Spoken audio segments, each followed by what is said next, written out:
I've been in the industry almost 20 years. I started off not knowing the difference between like adjustable wrench or a channel lock or a crescent wrench. I was fucking totally clueless. I went from not having a job, not having a place to live, to being in the top 5% in the nation. No one was coming to save me. I don't care how good of a plumber you are, how good you can sell. If you can't show up, all that's gone. It doesn't matter to me. Ego's not your amigo. Yeah. Oh, I never heard that. This isn't your standard home service podcast. Hosted by Bobby Danielson, Plum Funny's the only show with world-famous guests you won't recognize, but you'll wish you worked with. Welcome to the messiest and funniest job site in podcasting. Nick, thank you very much for having us. We are here in beautiful California, Anaheim. Is this Anaheim, correct? We're in Anaheim. We're right next to the Honda Center and Angel Stadium right there. Oh my God. Angel Stadium's kind of stagnant right now. Is it? Oh, that duh. The Angels fans are going to kill me. I have so many childhood memories at Angel Stadium. At that stadium? It's a cool stadium. Yeah. Supercross, Monster Jam, things like that. But yeah, tell us a little bit about yourself, Nick. So we like everybody to brag about themselves. So brag on us, right? Too. So 42 years old. I've been in the industry almost 20 years. I'm coming up on 19 years. I started off not knowing the difference between like adjustable wrench or a channel lock or a crescent wrench. I was fucking totally clueless. I think my mechanical skills at the time were like turning a lawnmower on. You know what I mean? Like I just didn't know shit, dude. Like I remember when I first started, someone would be like, hey, go get me a mowing puller, or hey, go get this. And I'd be like fucking clueless. And back then it was a different industry. They're like, hey, figure it out or just sit in the truck because you're too dumb to do this. I'm like, okay. So I just walk back with a handful of tools, you know, and hopefully I got the right one. Yeah. So I started off there, and then within like a year or two, I got to realize the service industry included sales, you know, which I was totally clueless when I came into it, and that became my niche. I really took off, you know. I love plumbing, but sales is what always got me up in the morning for sure. Yeah. It motivated me, you know, an income without a cap. Yeah. You know what I mean? Like making as much as I want, knowing if I can come in Saturday and sell a $10,000 job, I was gonna make $2,500 extra. Like, who has that luxury? Yeah. Not too many careers or jobs in general.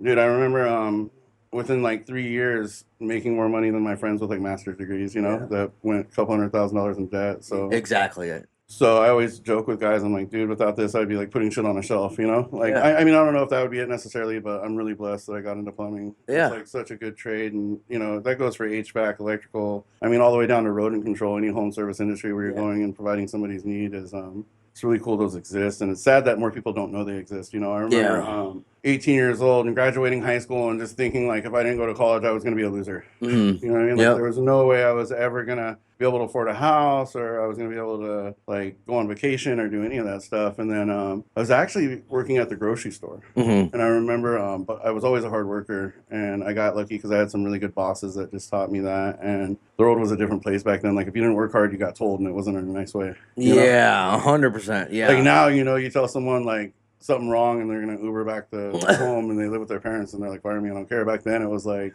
I remember waking up on New Year's Day. It must have been, I'm going to guess here, but maybe like a year after high school. So 2003. I was hungover and I called in sick, and I lived with my parents at the time. My dad came in the room and he said, hey, if you're gonna call in sick, you can't be here today. Leave.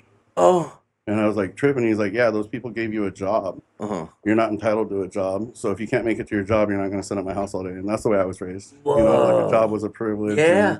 But also that says a lot about, you know, that generation, your father's generation. It was different. Yeah. Like, my dad was, there's no bullshit. Yeah. You know, there's no, I mean, I helped my dad working, even as like a 13-year-old. I'd go to work with him. He would still lay into my ass. He would get all over my ass. You're fucking doing this wrong. Yeah. But, you know, in a way, pain retains. I've always believed that. Pain retains. Amen. And pain can be words. Pain can be mental, like. Way worse than anything a else. mental chin check. So there's something with that whole generation. And I think it's being lost, like you said earlier. You don't know. Yeah, so there's like probably a middle ground, you know, and that's something that, you know, working in management in 2025, that is still something I'm constantly working on. How do I communicate with these guys in an effective way? That's not rude. That's not disrespectful. You know, we're all men. But at the same time, me as a man, I'd prefer somebody just be straight up with me. You know what I mean? Yeah. Just let me know. And then if you have something to say it to me and let's figure it out, you know. But there's some people that are too soft for that now. Yeah, for you know? sure. Is there a moment in time that you could look back and think, holy shit, like this, like, it was like a rude awakening on the job side, or like just kind of somebody put you in your place and you're like, I needed that? One of my best friends is growing up was Anthony, and he owns All City Plumbing. And I don't know if I'm allowed to cuss or not, but I was like 2 or 3 years in, and he loaned me some money, and I got a big paycheck, and I went out and like partied. Came to get it from me, and he put me in place. He's like, dude, you're at the time I was almost 28 or whatever. He's like, you're almost 30 years old, and you're still acting like a fucking loser. Yeah. And dude, that stuck with me. Yeah. It was like one of those awakening moments, because I needed to hear it, but nobody could have told me that except for a best friend. Yep. Right? And it really stuck with me. And I've had moments since then from supervisors or anybody, like, hey, you fucked this up. This isn't good work. It looks like shit. Yeah. You need to do it over. And it sucks because I think people don't realize for somebody to address you like that, there has to be a certain level of care or respect they have for you, or they wouldn't tell you. For sure. They'll be an enabler. They would enable it. They wouldn't care. Not caring is the easy thing, right? Like, they just let you go on and suck. And then that's the thing. Like I said earlier, it's a struggle to communicate that with guys, because I've had management come in that's really been helpful to the organization here at Team Rooter, and they've really turned things around. And those people are the people that care. And the people that care are usually the people that care. And they're the ones that are going to tell you, like, hey, you screwed this up, or hey, you need to show up on time. You need to, not be lazy. And like, they're real abrasive about it. And the guys have a real hard time with it. But I wish that there was a way for those guys to know that those people are the people that are going to mold them into winners, Yeah, definitely. And especially working with friends or like guys that you're close with, it's like it's especially hard. You could say like, yo, like what the fuck, you fucked this up, but then it's like harder to even say like, yo, you really like it's a this problem. isn't going to happen again. It's not acceptable. Exactly. That's especially hard. It is. And but like I said, to do that, it would be way easier to just let it go, because nobody likes conflict. I mean, I don't like. I'm okay with it because it's my job and I'll address things and do it in a professional manner, but it's way easier to let things go. So I think if there's any kids out there that happen to watch this, know that if somebody does address something like that, take a step back and realize that there is a certain amount of care and respect that person has to have for you to address you in that way. For sure. So it's not always something negative. Most of the time it's something positive. Yeah, definitely. And I got this advice a long time ago, and it was really good. Some of the best advice I ever gotten. Someone told me, if you want to not have resentments and if you want to not be upset with the people around you, all you have to do is focus on your part. And though your part might be 5 or 10%, but if you just focus on that 5 or 10% and you fix it, the problem goes away. And that's held true through my whole life. And that's where I'm at. Man, I do like that. That is just focus on your part. And I feel like... Well, dude, imagine if me and you had a conflict right now and 90% of it was brought on by you and you were having a bad day, and then I reacted in a bad way and I approached you and I said, hey, the way I reacted to that wasn't right. What's the first thing you're going to do? I would probably take a step back and be like, wow. You're going to take ownership for what you did. Yeah. And now the problem's gone because all the ego is eliminated. Yes. Yeah. Right? Yeah, I love there's a lot of shops that we go to, and it's like, it says, drop the ego at the door. Ego's not your amigo. Yeah. Oh, I never heard that. Ego is not your amigo. I got that from Mr. Coursera. No that's way. One of the sayings, That's cool. I like that. We need to make a shirt that says that. Right. So you mentioned All City earlier. So let me go ahead and I'll keep going. So, that was just kind of like, I got lucky I got into plumbing. And a good friend of mine took me to a plumbing place that filled out an application, and everything was cool till then. Went through that. I did have some struggles, something personal about me. A lot of people, maybe some people know, I don't hide it too much, but I did have a bad addiction through part of my career. But 10 years ago, I got clean and sober. November 27th of this year, I'll have 10 years without no alcohol or anything. Nice. Yeah. So that's rough. So, you said brag about yourself. I went from not having a job, not having a place to live, to being in the top 5% in the nation in 10 years, And really I made it there in probably 5 or 6, and since then it's been just maintaining it. Yeah. A little growth. Man. So, and looking back at that time, like I'm sure you just felt like there was nothing that you could do right. Everything's kind of against you. And then looking back and seeing like what was the big mental shift for you? accountability. Yeah. Just accountability, not being a victim anymore, realizing that no one was coming to save me. Yeah. That it was up to me. Now, I want to be fair about that. There was a lot of people when I decided to take ownership of my actions and I decided that it was up to me to get out of that hole, that helped me out of that hole. Mm-hmm. But a million people couldn't have helped me out of that hole until I was willing to take ownership of being in that hole. Yeah. Right? So for me, it was like, I remember I just had like a aha moment where I was looking at all the problems in my life and everything that went wrong and all the times I'd gotten fired maybe, or all the times that I had conflict. And I remember just having this moment where I was like, there's only one thing in common with all these. And what was it? You. It was me. Yeah. I was the one thing in common with all this. Once I was able to digest that, I had the freedom of knowing that because I caused them all, I had the freedom of fixing them all. Yeah. Right? Yeah. So going through that was big for me, and getting sober. And then I was really fortunate, you guys. I had some really good people around me. People that maybe own businesses now, that are supervisors at places, business owners. I had some really, really good influences that really springboarded me. People that told me things like, hey, if you don't want to be a loser, read. You know what I mean? The thing millionaires have in common is they read 52 books a year. If you read up to 12 books a year, it's shown that your income will quadruple wherever it's at. Stuff like Really? that. Yeah. Is that like a thing that is said? $12 a year, at least minimum. 12 books a year, a book a month. Yeah. A book a month on average will double to quadruple your income. Yeah. Well, because I like to read. But... I could go through this whole journey I'm on for 25 years, and I might have a gap that I'm trying to fill, and I'm just trying all these different processes, and there might be 100, and then I finally find one that works. And if I put that down in a book and you read it, you get to bypass that 5 years it took me to figure out, right? Yeah. So that's what books are about. Yeah. People Learn from the talk masters. Gold nuggets, find a gold nugget. And no matter what you're going through, the odds are there's probably somebody that's been through it, and there's probably somebody that's written a book about it, and they have a solution for it. So why not seek that solution? 100%. There's no need to, you don't have to bang your head through every problem. Yeah. Yeah. And then just having the humility, Tony Robbins, his famous quote that's one of my favorite is resources are never the issue, it's resourcefulness. I've never heard that either. Yeah, resourcefulness. Just being resourceful, man, having it. I'm bringing up all these guys, but it's funny because Cardone has that show he did where he made $5 million in 69 days. I don't even remember what it was, but Undercover Millionaire. But if you notice one thing, he was resourceful. 100%. He just asked. He just asked. How many of us have it in us to ask for help?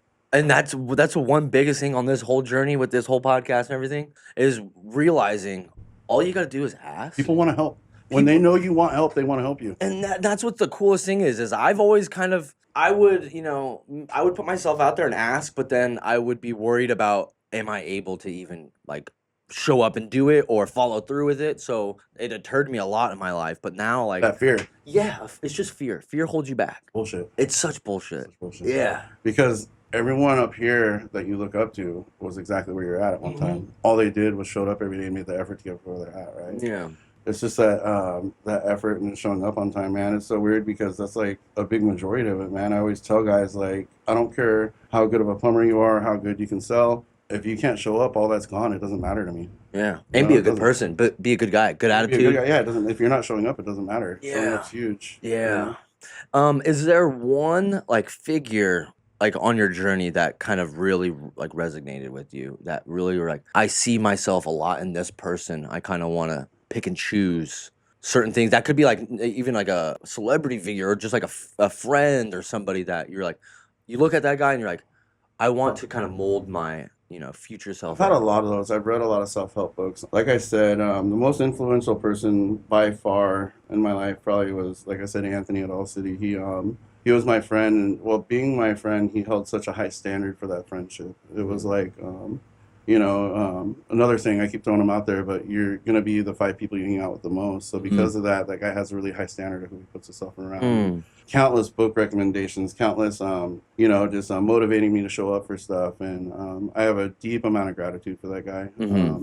As a friend, he went above and beyond countless times to help me get where I'm at today. Yeah.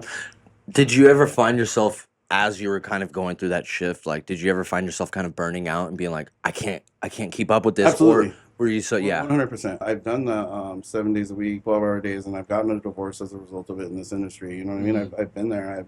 I've drove home and pulled over because I thought I was going to have a heart attack because I have 60 techs that don't know how to push a button and clock in, and I have my payroll due, and the guys are getting callbacks and all the stuff that comes in this industry. Because of that, though, I can operate exactly how I am right now throughout my day. I mean, tomorrow's going to come one thing at a time. You know what I mean? And everything works out. I see the quote a lot. It's a bad day is only 24 hours. One day at a time. 24 hours. I mean, there's what happened. The past is done. What's coming in the future is not here yet. So let's just be here. Yeah. I remember talked about my sobriety, and I thought when I got sober, I'm I knew I was capable. I didn't know how great I could be or what I was possible, but I knew I knew I was fucking good at what I did. Yeah. I knew I could be really good at what I did. So I was eager to see what I could do. So it's okay, let's just hit the fucking gas. And in my head, I had this finish line I was going to hit, and this basket was going to be full of money, and I was going to have the wife, that was hot, and I was going to have the big house and all this. And I hit the gas, and I got there, and it was just fucking never, it didn't add up. It didn't add up. I was really confused because I had it all. And I remember there was a Friday, and I got my payroll that week, and I brought home $8,000 after taxes in a week, and I'm miserable, and I'm what the fuck's going on? And I lost track of the stuff that mattered, the family, being healthy, being able to be sober, being able to be an example to other people is huge for me. All that stuff is definitely rewarding, but there has to be substance behind it. Like, what am I doing it for? Who am I doing it for? And when I'm just doing it for me, it means a lot less. Mm-hmm. You know, when I'm at my happiest is when I'm at a shop like this and I have guys that walk through the door that were me, that think that at their best they're going to make $40,000 or $50,000 a year, and I'm like, no, if you do this and you learn this, you're going to make 150 grand a year, 200 grand a year. I have a new sales guy. He's going to make $400,000 probably within next year. Really? And what was kind of his expectation before, you know, was he just gonna be like, you know, 150, 200 or so? He's probably doing 200, you know, 150, 200, 150 as a technician, which is really good, probably 200. But do you think that was like in his head, that was cap, and you saw something and you're No, well, he's new here. I'll say that he's been here, you know, for less than a couple of months, but he has the same history as me. yeah. When you're in a hole and you're, you know, down on the rabbit hole like that, and you feel like life's against you, and you see an opportunity, some of us are lucky enough to have some gratitude for that opportunity and take advantage of it. You know? Yeah.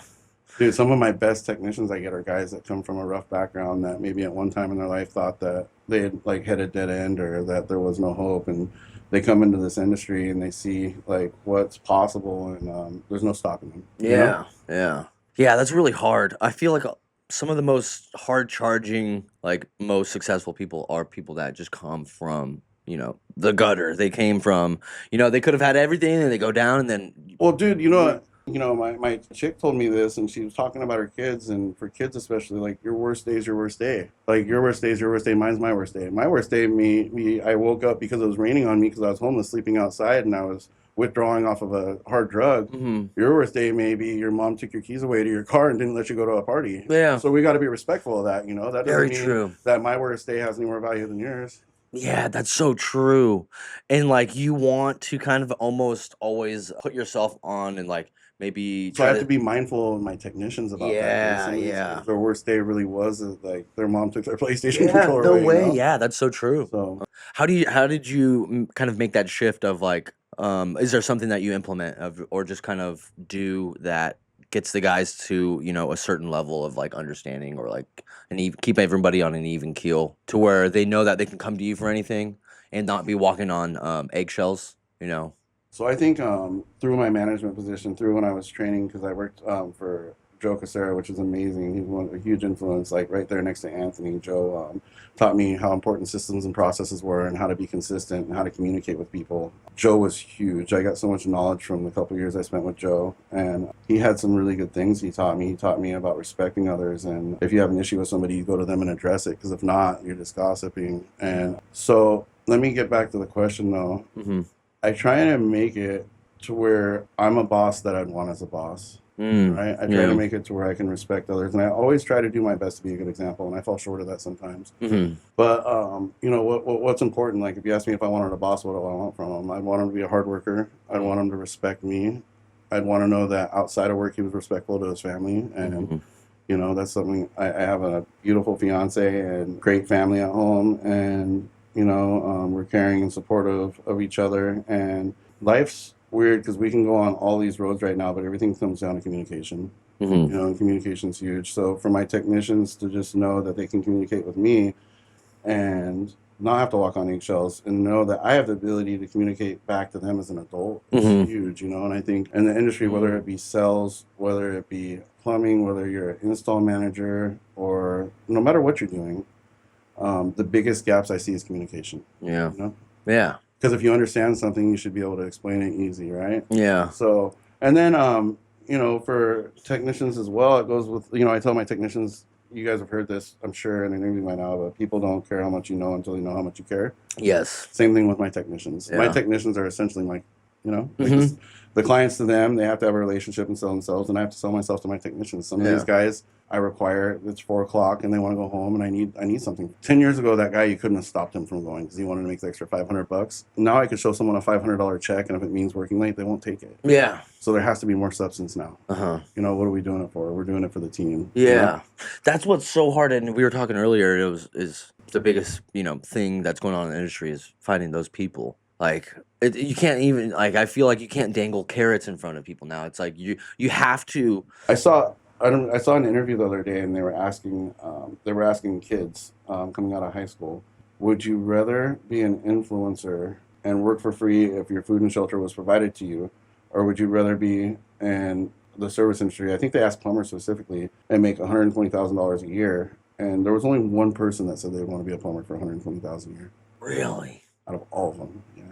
That's really scary. Right. Well, the average plumber is 41 years old. Yeah. Really? Yeah, I did not know that. 41 years old. So Do you find a lot of guys that are having shifts of like, they've been in some other food industry for 10 years. They got stuck doing I waiting. get guys in the sales position typically, that want to come in and do sales, and they end up in HVAC and plumbing or wherever they end up, that have been in the sales industry, that know that are like somehow awakened that there's a niche here to make a lot of money. Plumbing, mostly it tends to be like kids coming out of high school like I was, that just don't know what they want to do. Yeah.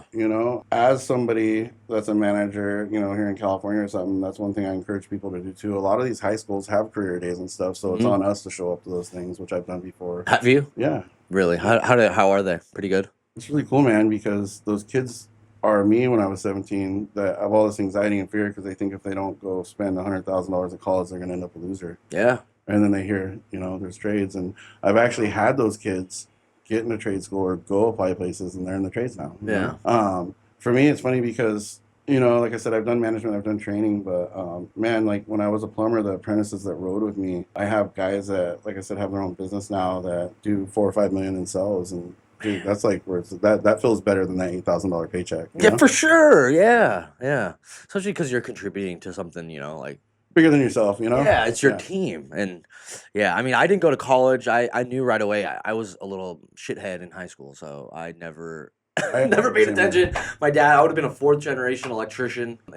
I saw the route being in the union part of the trade, and I didn't really like what I saw, to be honest. So another cool thing about the industry, especially plumbing, that I know, and HVAC does the same thing, is somewhere between when I started and now, people had an epiphany, and the epiphany is that people have a shelf life. Mm-hmm. You can't be 58 years old. I mean, unless you're like going to the gym 5 days a week digging holes anymore. It's not possible. Yeah.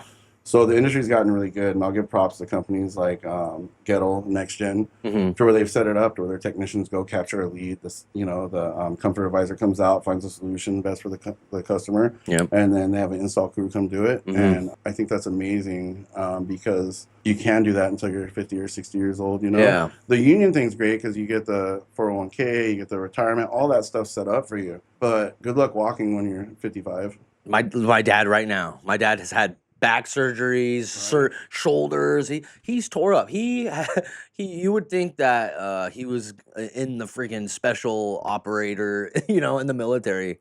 He's just so broken. And your body just can do so much of that. That's the truth. So here's the cool thing about plumbing. If you get into plumbing and you learn plumbing and you're able to communicate well, and you're able, sales is such a stupid word because you hear sales and you think the guy running out to give you a car. It's not that. My job, it's just not. My job is to, I have 5 priorities, right? It's going to be the same one Joe at Service MV talks about: quality, reliability, health, safety, service.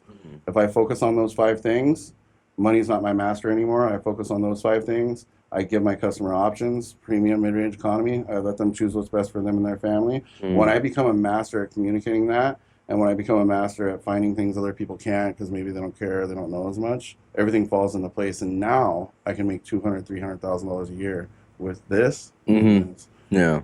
Anthony used to always say that, and it was beautiful at All City. He said, for his senior guys, he's like, I want to make sure that I get you guys the training to where as long as you can walk to the door and you can speak and listen, that you're going to be able to provide for your family. So he knew how important sales training was. Yeah. Way before anybody in the industry. And do you kind of tell your techs that, the technicians aren't salespeople? Because a lot of people don't. They hear sales I'm not a salesman. How do you kind of get over that? Because in a way, they are sales, but they're just let's do this because, like I said, the sales word's so stupid. So when you called me to do this interview, what do you have to do? Reach out to you and sell you. Yeah. Sell me. Yeah. If I want to get a puppy in my house, what do I have to do with my wife? Yeah. I have to sell her. Yeah. On the idea. Yeah. If I want to go eat Chinese food instead of Mexican food, what do I have to do? Yeah. You're selling no matter if you want to or not. Yeah. The sooner you came to terms with that and swallow that pill, it is. You know? I don't care if you can do 5 tankless water heaters in a day and do it with a blindfold on. If you can't communicate well, no one's going to get a tankless water heater from you. Exactly. You're going to be arrogant and be like, oh, I'll do this all day long. Yeah, I'm a plumber. I'm not a salesman. Good luck with that. Yeah. That's when that's when, not to be mean, but you might as well go get that union job and run your body in the ground because there's a difference, man. I can, how much am I worth an hour if I can go put a tankless in? I depending on where you're at, you could say 25, 35, 45, whatever you want. How much am I worth because I can get somebody to invest in a tankless? the thankless is $2,000. If let's just do it easy. We'll make up a number, Mhm. then it'll be close to the number. If I got them to invest $10,000 because I gave them 5 years of service with it, and I was going to come maintain the thing, and it was $2,000, and I had $8,000 left. Let's put an extra 1,000 to be crazy, 7,000. And you want to pay me, if I was on the low end, 20%. I just made $1,400. I'm going to do that job in 4 hours. Mm-hmm. How much do I make an hour? Yeah. What is that? 1,400 divided by 4, 3, 6, 9, 12, 350. Yeah. I still count with my fingers. I'm so bad. So I make $350 an hour because I can communicate. You make $50 an hour because you can put it in. See the difference? Yeah, for sure. So that gap, like whatever you have to do to fill it, and however you have to communicate with yourself, you should. Because Well, people also want to buy from people that they like and trust and trust. and know. Yeah. Right. Yeah. There's a whole scope for The whole sure. scope. So people talk about form, family, occupation, recreation, and material. Material doesn't have as much substance. I usually focus on the family, occupation, recreation, get a connection with people. But here's something weird that happened. So you asked me at the beginning, remember, you're like, hey, can you brag about yourself? Here's one thing I can brag on. I genuinely care about people. Mm-hmm. You ride with me on a ride along to a customer's house, and I do care about every customer I meet. Yeah. I care about them. I want to know about them. I want to know about their family.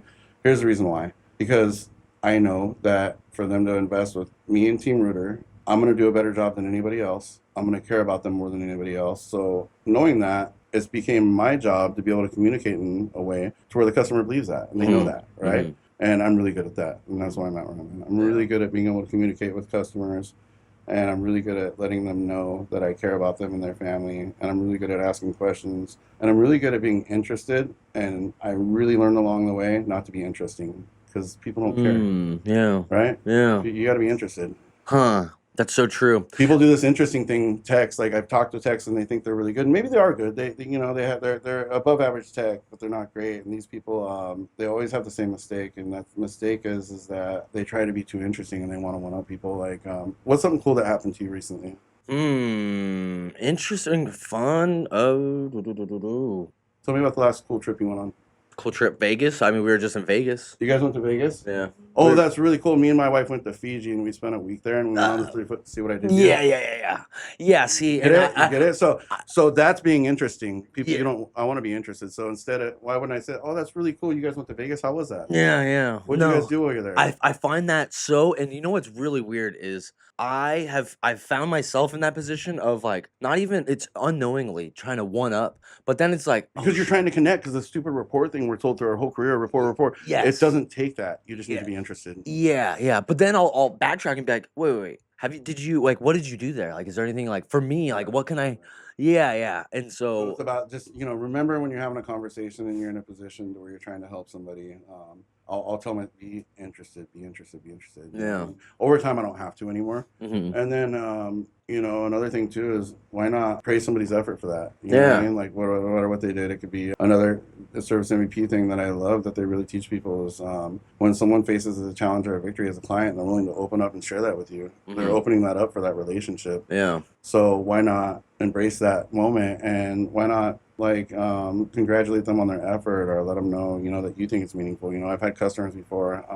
Shout out to my buddy Mike Munoz. He's in Texas. Me and him have had instances to where I've been on jobs and he's gave magic moments, as what Joe calls it, to a customer with a lady like, oh, these roses are so beautiful. Look at your neighborhood. Like, this is the most beautiful thing in your neighborhood, and you make this happen so everybody can drive by your house and see this, and you make the effort to do that. And I think that's really awesome. And the lady's like crying. You know what I mean? Like, 'cause it's the first time she's been appreciated probably in 10 years. Maybe her family doesn't live there, maybe whatever. And that's the same lady you show up to the house and she's telling you, well, it's not going to be more than $200, right? Because I seen that out. When you can't communicate, that's what you're going to deal with as a customer. But when you can communicate and you can get a relationship with that client and get them to feel appreciated over the roses and be sincere about it, because Mike's not lying to people. He's sincere. He really appreciates it. That's when you become great. Yeah. There's that gap right there. Yeah, and not doing it in a facetious way to make money. Exactly. Right? It's like, oh, I'm gonna be the nice guy, and then dude, I'll embarrass my fiance sometimes because we're at dinner and I know good service when I see it. They're coming back, they're checking on us, they make sure our food's hot when it comes out, they're refilling my stuff, they're asking if we're okay, they're doing it in a polite way, and I'll stop somebody and be like, hey, you know what? Actually, part of my what I do is I teach service, and I just wanted to let you know that I'm really impressed by you. So thank you for the attention you've given me and my fiance tonight. We really appreciate it. And boom, they because you know what they're used to? Yeah. They're used to people complaining. Yeah. You know what I mean? Like, people just walk around their day and try and find the negative. Yeah. try and find the positive. Do this, like if you have a partner, you know what I mean? You can see the value in it. This is a really easy way. Drop what you're doing right now. If you're in a service truck or you're out there, call your wife and tell her, hey, you know what? I know every morning I'm really busy and I know I have to get to work on time, and I see you making breakfast for the kids and I see you making the effort to make sure they're ready for school, and I just wanted to thank you for that. Yeah. I know that sometimes you get overlooked and you feel like that's just your job, but really you go above and beyond to make that happen, and it's really meaningful to me and the family, because without you we couldn't do it. So thank you, and see what happens, because that's true, right? Like you wouldn't lie about that. I just did that the other day to my dad. It was like 4 a.m. We just got back to our place, and I was sitting there, and I knew that he was on his way to work. And I texted him. I said, "Dad, I just want you to know, like, this whole family, like, you might feel like we just, are unappreciative, and like we're completely like clearly not. But I just I wanted to let you know, like, for my whole life, you've always been there, and you've provided, and you've just been the go-to guy, and I love you and thank you." And he called me back, and he said. Like, he was crying, and he was already at LAX airport working, and he's like, I love you. Thank you for saying that. Like, and how long did it take you? And you meant it. Like, why don't we do that more? I don't know. Why don't we do that more? Because we're so caught up in the day-to-day, right? Yeah, yeah. And you don't want to come off as like I don't know. It sounds cringe if you do it wrong, but when you're sincere, it doesn't. When I train the guys, that's always their thing. Well, that sounds corny. It does sound corny if you don't mean it, but put yourself in a place where you can fucking mean it, because that's when things are going to come together. Yeah. You know? Yeah. That's so true. Do you so just a random question I had. Do you tip off of service? Like, if somebody comes in, are you doing the typical 18% if they did all right, or are you going? Well, I'm a big tipper. Yeah, right. I'm a big tipper. Yeah. I'm a big tipper. Like, have you ever not tipped? No, absolutely Okay. not. Okay. I'm just like, I see the posts online on Facebook, people fighting about it. I'm like, dude, like. Because here's the thing, right? Like, I'm gonna take my chick out to dinner. If I go to a nice place that needs reservations, each dish is gonna be $60-$70, and then we get sides, and I'm already spending $200. And that person is paying so much attention to us. She doesn't have 15. It's not Chili's. She's not serving 15 tables. She usually has like 3 or 4. Yeah.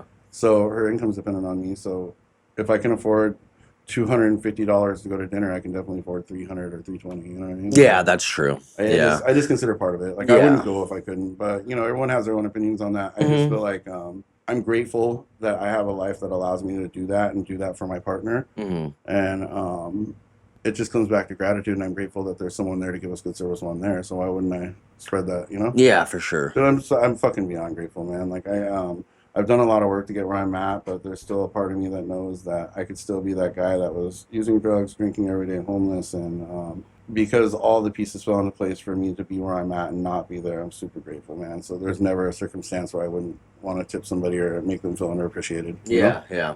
Are you do you find yourself being a spiritual person? I'm very spiritual. Like divine interventions and divine, callings, or just something that it's You're good with me going here? Yeah, I would love to.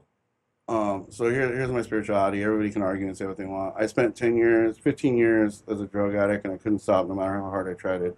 I tried everything. I tried fucking anything you could think of, like not hanging out with this person, moving here, going here, doing this. The one time in my life I was able to actually get clean is when I begged God for help. So there's no denial in my mind that there's a Jesus Christ and a God, because when I needed the most help in my life and I asked that help, every fucking thing fell into place. So it just fell into place so perfect and that's for me. That's for me. I don't go around like banging on people and telling them, but so spiritual in that way. So there's that spirituality, right? But with that spirituality comes the responsibility to carry myself in a certain way if I'm going to claim that happened, right? Yeah. And that's treating people the way I want to be treated. That's not having gratitude for the people around me, not appreciating the effort that my fiance puts into the daily basis, and I'm not appreciating my daughter for getting good grades, not appreciating my clients for giving us an opportunity to help them. Everything I do is taken with gratitude, man. Like showing up to somebody's door. There's 200 companies they called. They didn't have to call Team Rooter, but they did. Whether that because of an ad or whatever, it doesn't matter. You're giving me an opportunity to provide for me and my family. Thank you for this opportunity. Yeah. That's the approach I'm taking. Some guys are like knocking on the door like, hey, I'm here to help you. No. Yeah. You called me out. What do you want? No. I'm here to help you. How can I help you? How can I make this painless? And how can I make it a good experience for you? Yeah, for sure. Have you ever gone to a customer, they didn't choose you guys at first, and then they called you back because they liked, Like they were getting estimates or something? 100%. Yeah. I challenge people. Because I have the process I have, and because I provide the level of service I feel like I provide, and because I communicate well, I don't fear somebody coming behind me. I feel bad for them. Yeah. Oh, man. Oh, yeah. I like that. like I do, because Yeah. they're going to come up, they're not going to have shoe covers on, their shirt's going to be untucked, they're not going to have their hair cut, they're not going to listen to the client, they're going to tell the client what to do, they're going to probably give them an ultimatum instead of options, which means just giving them one choice. They're not going to write down the prices while they're there, they're going to give them lip service and tell them about the problem, and they're going to do so way before they ever have a solution written down, which is going to be an experience where my customer is going to have dissonance for an hour or two.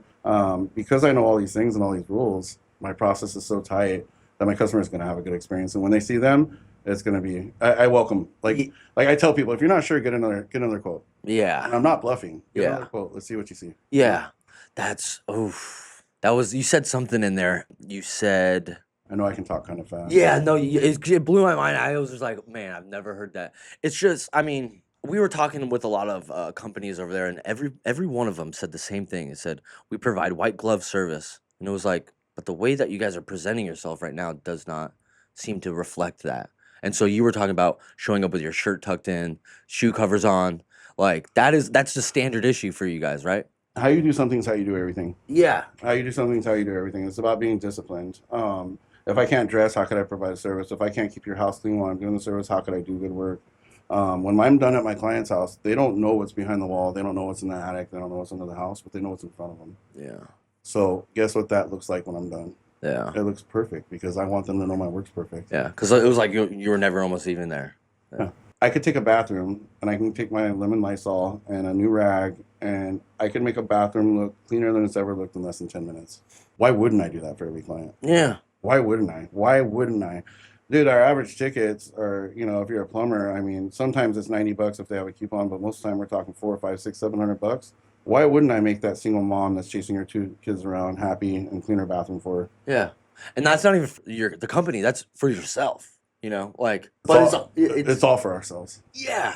It all is. It's all about integrity and knowing who you are. Like having pride in your work. And dude, I want to. There's so many good trainings out there.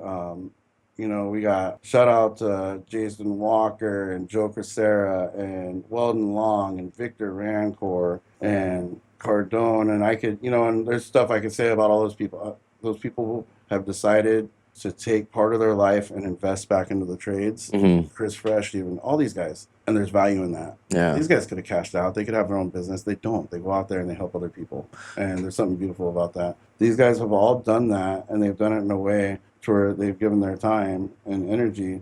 So the industry is funny because getting back to what we were talking about, once you reach a certain level, it like compels you. It compels you to do that. You want to give back, and for me, that's been the most rewarding thing. But we were talking about just the client experience and like the white glove thing. It's all about processes and it's all about having a level of appreciation for the trade. I think once you appreciate the trade so much and you realize what it's given you, it's hard not to give back to it. Yeah. I mean, what customer would ever say, "You guys cleaned up? What the?" It's like, what? But so here's where I was going with that. When I show up to a customer's house, I believe I'm the best. Yeah. And I know if you had any of those guys I just mentioned, they would believe they're the best. They would believe they're better than me, and I believe I'm better than them. Yeah. And that's what it takes to be really good, right? But here's why. When you hear these guys and their process, and you really listen to it, there's beautiful things all these guys have. I can take all these guys' processes and pick one thing out, and it's profound. I'm like, fuck, that's really good. Yeah. Weldon Long gives people permission to tell them no. Why wouldn't you do that, right? Yeah.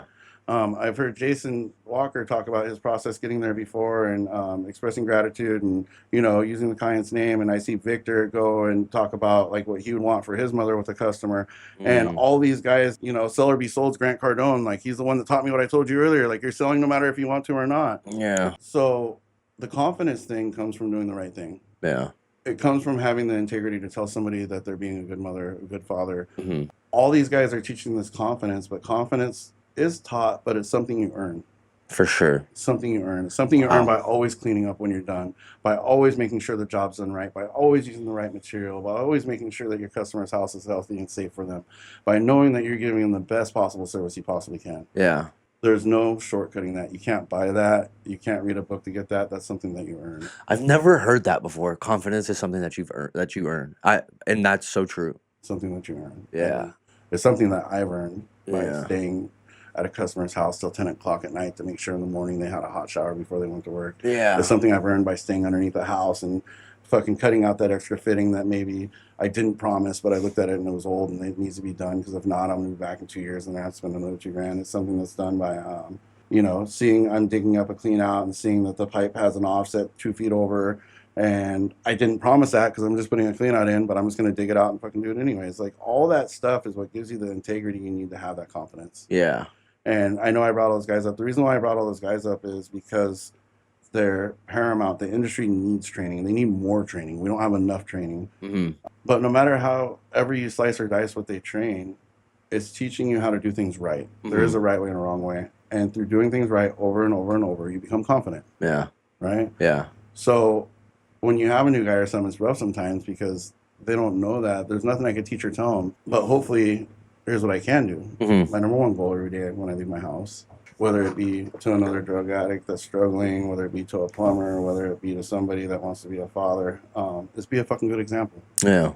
Right? Yeah. Be a good example. Yeah. Has there ever we're gonna start kind of winding down here soon? Cool. What would you say that would be like one of the craziest calls that you kind of use as a point of like a learning point or a learning curve? Or like it could have been a crazy person. I have a call- really good call, and I won't say Yeah. the text name. I don't want to embarrass Yeah. him. Okay. So I'm at All City, and I'm sitting in my office just like this. I'm a manager at the time. I had gotten out of the field, and my phone rings, and I answer the phone, and it was like this, and I answer the phone, and I hear my tech on the other side, and he's like, "I'm gonna quit." I'm like, "Dude, what's going on?" "I'm gonna fucking quit. I'm tired of this. Da da da da. I've been at this house for 2 hours. The kitchen line won't clear. The lady has no money. She's not gonna do anything else. She doesn't want to move forward, but she wants me to clear it. But the line's broke." And I said, "Dude, calm down. Where are you at?" So I look. He's like 10 minutes away. I hop in my truck, I drive over there, and I pull up to the house, and it's funny because he walks out and he has black sludge all over his face, dude, from the kitchen. The kitchen lines are nasty. I don't know if you guys know this or not. Kitchen lines are grosser than any other line. Like, maybe not on a bacteria scale, but as far as smell and putrid and being like motor oil and all that food going down for 50 years, it's fucking, dude, I'll take I'm a thinking sewer line. about all the stuff I put down a drain. All that right stuff now. rots, dude. Like, the water's not carrying it all. It's nasty. So we're talking about 60 years of just whatever grease that shit's turned into. Yeah. All the vegetables, vegetable Oh oil, my all the fats and the God. meat, all that stuff. So he's just got this shit and he's done, right? And I'm like, okay. So I try and get a rundown. I'm like, what happened? I'm running my cable and it's not working. So I tell her she needs a jetter. Well, he tells her. He doesn't write it down, doesn't present it to her. Hey, you need a jetter. Well, how much is that? Oh, it's going to be $600. I'm not spending $600. I don't have that money. What'd you hear there? I don't have that money. Yeah. So what he heard was, I don't have money to do anything. Yeah. So I go there, I introduce myself to her. I'll never forget her. Her name was Pamela, and she had 2 of her kids staying there, and she had a motorhome on her front yard with the other kid, right? Mm. So, of course, I could have pulled up and thought this family's poor. But Yeah. is that true? No. Maybe not, because Pamela had done things right, because she had a place for 3 kids to stay. So what else do I need to do Mhm. if I'm dealing with Pamela? Pamela is a good fucking mom. She has 3 of her kids and all of her grandkids staying there. How lucky are they to have Pamela? Yeah. When's the last time somebody told Pamela that? Man, a long time. I fucking did. Yeah. You know, Pamela, can I tell you something? I remember back in 2009, this is a true story. My parents lost their house. They got in a bad loan. They were lied to by a real estate agent, and they got a balloon rate, and their mortgage quadrupled, and they couldn't afford it. And during that time, I remember my grandparents were kind enough to open their house to them. Mhm. Had they have not been able to do that, my parents would have been in a really bad spot. Yeah. So here's what I'm saying, Pamela. I can tell that some of your family is struggling, but I just want to let you know how lucky I feel like they are to have somebody like you that would open up their home and give them a place to stay. Mhm. Because I see you doing that for your family, I'm going to make sure we take care of you today, and I'm going to make sure that we help you out so you can focus on them and not worry about your plumbing, and I'm going to get this going for you, Yeah. right? Yeah. So, and then, you know, thank you so much, Nick, da-da-da-da. So tell me, and she starts telling me about how her daughter's ex-husband was abusive, all this stuff that's not really important to get into, but she just really starts opening up. Me and Pamela talk for 45 minutes or an hour. Okay, Pamela, well, unfortunately at this time your kitchen line is bad. We know this. We're 15 feet in. My cable would have cleared the stoppage already. We did run the camera too through the main line, and I did notice you had a spot repair in your drainage. So the house is 64 years old. I did notice as well there was a couple other issues. You're missing a mainline emergency waste access system to clean your drain out. That's why we had to go on the roof and run the camera. So I did make some solutions for you. I have some options written down we can go ahead and go over. If the top option is too much money, just go ahead and let me know, and we'll focus on the ones that are more economical. Mhm. Okay, Nick, that sounds good. So I start off, and I give her an option for like a whole redrain. It's like $44,000, right? Mhm. And she looks at, no, that's just too much money. Okay, so well, I have them all written down, easy to understand. I slide them over. Okay, Pamela, go ahead and take a look. What should we do? Joe stuff, right? Yeah. Yeah. She looks and she says, Nick, what I really need to get done, because everything's working, is I need my kitchen and laundry line redone. would we be able to just do the $18,000 option right now? And I said, yeah, well, what do you like? Well, I want my kitchen and laundry line to work, and that's going to take care of that, and we'll focus on the rest. Okay, what should we do? Let's do that. And then, you know what she says after that? She says, Nick, is it okay if I pay you cash? My technician at the time looked at me, and it was like a life-changing moment for him. Pamela didn't say that she didn't have any money. She said she didn't have $600 for a jetter that was going to temporarily fix her issue. Man. Right? So that's what happened. What was the look on the tech's face? It was I'm a sure- life-changing moment for him. He never had a month after that under $50,000, and he was about a $30,000 tech. That one moment doubled his income from there Wow. on out. Yeah. Right? That's crazy. I have a few stories like that, but that's Yeah. a good one that I really like because he was so focused on this self-limiting belief because her circumstances, she couldn't afford it. And this lady literally went to her room and got a shoebox. And out of that shoebox, she probably gave us not even a quarter of the money that was in there. She Wow. came all out on the table. Wow. Man. So I would encourage techs this. This is a good lesson. Like if anybody gets a gold nugget, I would say this is it. Yeah. I don't want to pay $100 for a snake. Doesn't mean I don't have $20,000 to change my drains. It means that to me, a snake's not worth $100 because I've seen my whole life $50 for a snake, $100 for a snake, and I know a snake only lasts for so long. Because somebody tells you that they don't want to pay X amount of money for something doesn't mean they would not invest in a permanent solution or something long lasting. That just means whatever you're offering them is not worth what you're asking for. Yeah. Wow.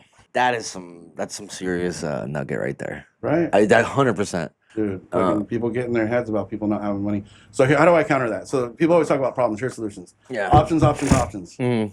Dude, you guys should be giving everybody options. So there's people, oh, give 3, give 4, give 6. Science of pricing says 6 is most effective. My managers and owners out there are probably like, Nick, fuck you, go die. My guys can't think of 6. That's fine. You know, I get it. It's hard. It's something that you'd have to practice with your team. Mm-hmm. Here's what I strongly suggest. If you leave 4 options, a premium, 2 mid-range, 1 economy, the numbers go this way. They're roughly. About 12 to 15% are going to pick your premium every time. And then about another 11 or 12% are going to pick your bottom, which means your 2 middle options are going to be picked about 80% of the time. Mm-hmm. So leaving options is huge. If I have a customer that has a $10,000 budget and I give them an option for $20,000 or $500, which one do I force them to pick? Yeah. See? So, right? Yeah. So if I have an option for $12,000, now I can work with my customer. Options Yeah. make investments possible for your clients. Another thing too, obviously, you know, financing. I can go into a room all the time whenever I do jobs with people. Hey, can everybody do me a favor? If you can give me a $10,000 check right now, raise your hands. I see the owner and maybe the supervisor. Boom. Yeah. Hey, can you guys do me a favor? Anybody in this room right now that could afford $250 a month, raise your hand. The whole. Yep. Why are we out there giving customers total prices? Why aren't we offering financing every time? Yes, and I have anytime I'm cold calling or whatever and asking about if you guys do financing and all that, a good majority of them don't. You have to. They don't. It's crazy. I don't know They why. don't. Well, it's just that there's just a gap there. But the people that know, you know, ServiceTitan has this interesting number. I have heard roundabout numbers, but supposedly out of 80, you know, like a small portion of their customers make up for about 80 to 90% of their revenue. Mm-hmm. And out of those customers, like 70% of the money, I'm sorry if I'm hacking this, is coming from financing. Mm-hmm. You know what I mean? Yeah. Because you're giving your customer the gift of affordability. That's 100%. One of my favorite things to tell clients ever is, what would you say if I can give you the work and the money today? What would happen then? Mm-hmm. Yeah. You know, I'm gonna give you the work, and I'm gonna give you the money, and your first payment's not gonna be due for 60 months. Yeah. And when it comes, it's gonna be $250. Yeah. Oh my God, I wasn't planning on spending $2,000 today. That's crazy, or whatever, you know. But really, the job's $10,000. Well, what would happen if I told you you could keep that $2,000 and you didn't have to give me a penny of it? What if I do that for you, and I'll get you your hot water today, and we'll do the endless hot water delivery system, and we'll throw in 5 years of maintenance and service on it. Done deal. Done. Yeah. Yeah. Let's do it. When are you guys gonna be done? That's it. Right? Yeah. Can you start it right now? Yeah. If I told you I could get the old tank down today and put the new one in tomorrow, what would happen then? Yeah, let's just go ahead and get it done. That's the way it sounds. Paying for convenience and affordability for sure. Switching gears really fast. I know we all want to get into this. SpaceX. When you applied, you said that? I worked at the Vandenberg site, right? Uh-huh. To be fair, so when I worked at SpaceX, it was through a third party, just to be specific with contract stuff.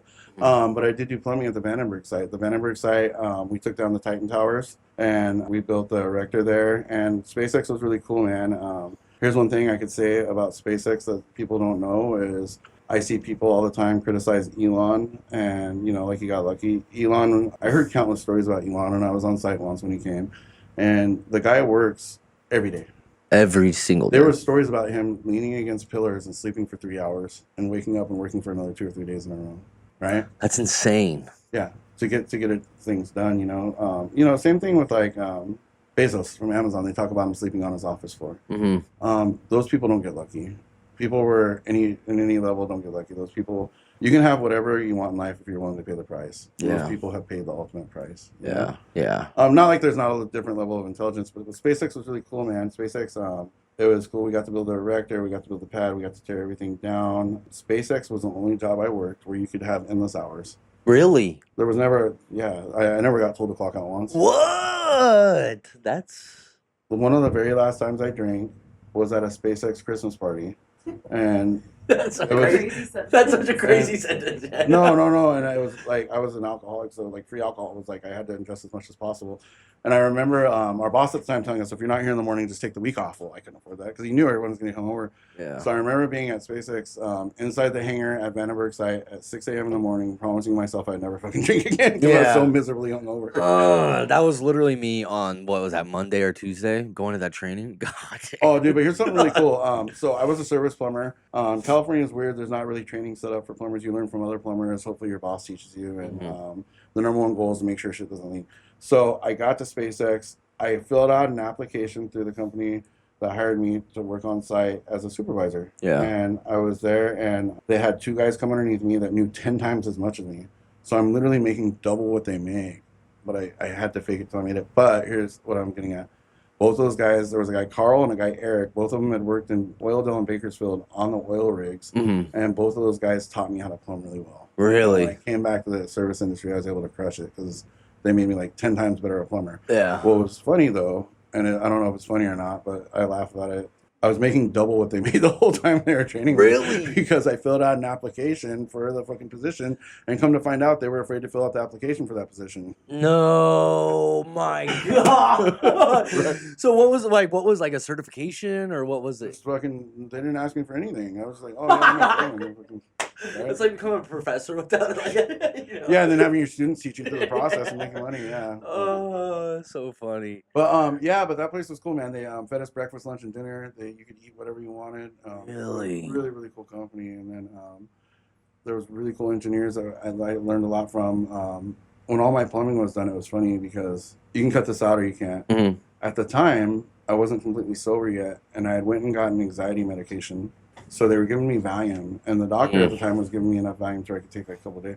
So it's funny because I remember they're like, anybody that wants overtime, you can go on the boom lifts and you can paint the top of the hangar. Well, this was 80 feet up in the air, right? So I would take that medication every day. So I'd go on the hangar and I wouldn't notice. So there was one day I came and I was on my medication and I'm on this 80-foot hangar and I remember just sitting in it because I was so fucking terrified. Oh my God. I didn't realize it. Yeah.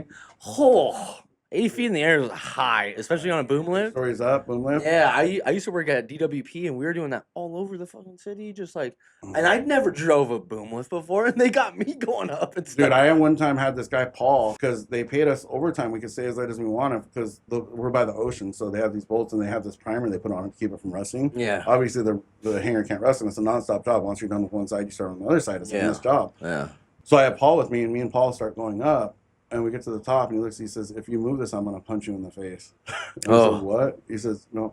And he's sitting there. And I said, "Paul, you okay?" He says, "Just give me 10 minutes and shut up. Don't say another word." He was terrified because he was afraid of heights. Like he should have never went up, But everybody wanted the overtime. Yeah.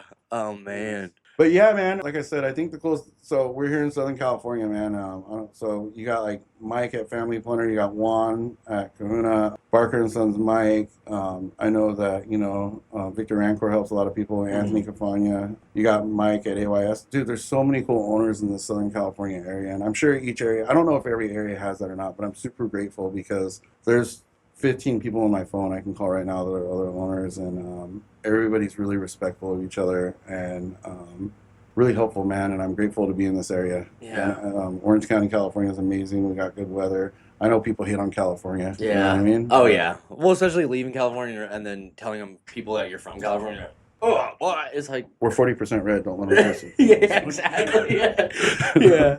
Anyways, no, I'm just giving you a hard time. But but we have a really good industry. Talk with some of those. I'll shoot you some of their numbers, man. Some of these guys.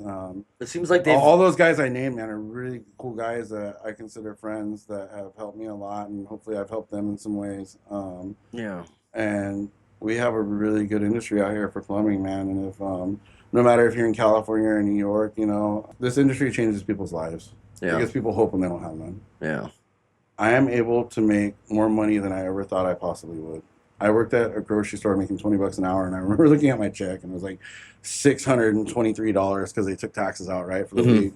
And I remember looking at it and not like depressed, but I remember thinking like, if this is my life, it's not really worth it. Like, not like I wanted to die, but you know what I mean? No, Like, dude, like, I I mean, can't have a wife, I can't have a house, and I can't do anything on this. What the fuck am I gonna do? And just like so many of those other moments in my life, I had a friend that took me. It was actually Anthony from Wall City, and he dropped me off at Rapid Plumbing back in the end of 2006, and I've been fucking plumbing since, and it's been one of the best gifts that's ever been given to me. Mm-hmm. You know? Yeah, man. When you were younger, thinking back, what was like one career or job that you wanted? Could be crazy astronaut, cop, or whatever. Man, I'm gonna finish this too. So I remember being younger, and I remember thinking like the cop thing was cool. I remember thinking that multiple times. Here's something really funny, and I'm gonna put Ukaipa Police Department on shout out, right? Okay, shout out. I'm gonna put it on blast, not shout out. I fucked that up. So I'm you're- putting them on blast. This is what's screwing me. I remember being fucking 13 years old. I was 13 years old, and I really wanted to be a cop, right? So like, oh, what do they call the little shit cops? The kids that ride around, the Narcs? cadets, Oh, whatever, cadets, whatever cadets. they are. So, dude, I got all dressed and I had to go buy a tie, and I went down there and applied, and they fucking denied me. They had me do an interview and they denied me. I don't know why. Hopefully, whoever did it feels bad now. Yeah, But, piece of shit. Piece of shit. I would probably be a cop right now if they would have said yes, and I wouldn't never drink beer. And no, I'm just fucking. Yeah. I wouldn't. I'm not blaming them for my whole future. Well, it's all your fault. File a lawsuit. Yeah. But no, so dude, it's funny because the answer is that obviously, you know, you're asking me a specific question, and I don't want to fucking be corny, but if my fiance or if anybody asks me, you know, now, you know, the Lennon quote. Mm-mm. The Lennon quote's the best quote. It's my favorite quote. They asked him, his first grade teacher, he was fucking 6 years old, asked him what he wanted to be grow up. When he grew up, you know what he said? He said happy. You know what she said? You don't understand the question. You know what he said? Then you don't understand life. Dang. One more question. You're hungry and you're thirsty. You just drove up to a gas station. What's your go-to snack and your drink that you're Oh, choosing? I'm fucking horrible, dude. I drink sugar-free Monster all day. Is that the white one? The green cap. It's just a regular one, but it's sugar-free. I don't do sugar because I'm too fucking fat already, and I'll get fatter. So if you're fat out there and you drink soda, don't drink your calories. It's stupid. Okay? Yeah. Switch to sugar-free. It might cause cancer, but at least you're not fat. You don't want to be fat with cancer. It's better to be skinny with cancer. And then, all right. And then my go-to snack, dude, I love gummies. I'm a gummy addict, dude. Like even the Nerds clusters or I'm a candy junkie. Or, dude, Sweet Tart makes these new round gummies, and they're fruit punch, strawberry cream, and they're the best thing I've ever ate. And they're hard to find, but they're really good. Whoa! I'm gonna be on the lookout for those. Right? Hell yeah! I have a, higher, like obviously my spiritual relationship, and then my family, and then right under that I got this family, and this thing's given me so much. So anybody out there struggling or needs any advice or help, or I don't care if it's management or hiring, firing, whatever you have problems with, I'm more than happy to give the information I have because it was freely given to me, man. I've had so many people bend over backwards to help me out, and that's what this is about. Wow! Thank you very much, Nick. Thanks, man. That was awesome. We'll include the email, something like Shoot my email on there for you guys, Yeah, and for then sure. I want to shout out Team Rooter too, man. We're coming up here in Orange County, and we got Leo and Ed, the owners here. These guys are some of the best, most caring, giving guys in the industry. They've given me and the employees here every resource we need to be successful. If you're looking for a job as an apprentice, or even if you're a plumber and you want to get in here, and we'd love to help you reach whatever goals you have, man. We're all about family and team here, and we'd love to have you as a part of the team. boom. You know where to find them. Look them up on. You guys have your website, We have teamrooter.com. teamrooter.com. Teamrooter.com. You can find us on Yelp or Google. We have LA location, Ventura location, Orange County, and I'm part of the thing here. I offer all my guys sales training, like 10 years of training experience. We don't let anybody fail here that wants to succeed. We make that promise. So Heck yeah! All right. Cool. Thanks, guys, for joining. thanks, guys.